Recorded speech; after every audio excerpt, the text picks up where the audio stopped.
Bonjour, je suis Yolande Poirier d'Oracle Technology Network et je suis ici à Devoxx France et j'interviewe Stéphane. Bonjour Stéphane. Bonjour.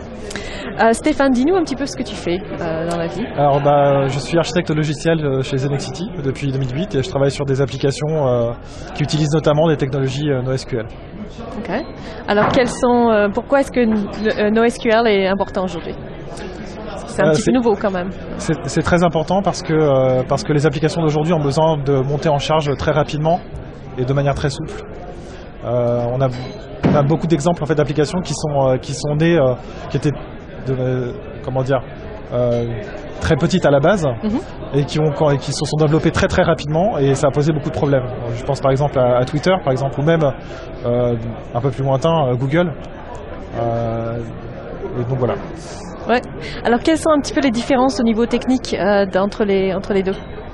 Entre NoSQL et SQL? Ouais. NoSQL en fait, ça recouvre en fait toute une famille très très hétérogène de bases de données qui ne respectent pas les contraintes acides en fait, les transactions et les contraintes acides qui sont à la base des SGBDR actuels. Dans NoSQL, en fait, le terme NoSQL aussi implique qu'on n'utilise pas le langage SQL pour faire des requêtes. Donc, par exemple, dans plusieurs bases de données, on utilise soit un langage différent de requêtage. Par exemple, on peut utiliser JSON dans MongoDB.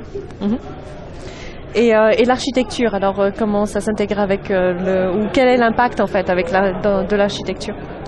Ça permet de monter en charge extrêmement facilement. Le problème, c'est qu'il faut prendre en compte le fait que les contraintes acides justement ne sont pas présentes, donc avoir ça en tête quand on programme pour éviter de tomber dans certains écueils. Ce qu'on s'attend à trouver dans une base de données classique, on ne l'a pas forcément dans une base de données NoSQL, et il faut avoir ça en tête. D'accord.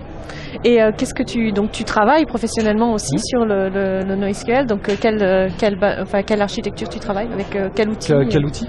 Là en ce moment beaucoup sur MongoDB en fait. Je suis en fait l'organisateur du MongoDB User Group de Paris. Donc voilà. Donc sur des applications qui sont faites, qui ont été réalisées pour ça, qui utilisent vraiment toutes ces propriétés.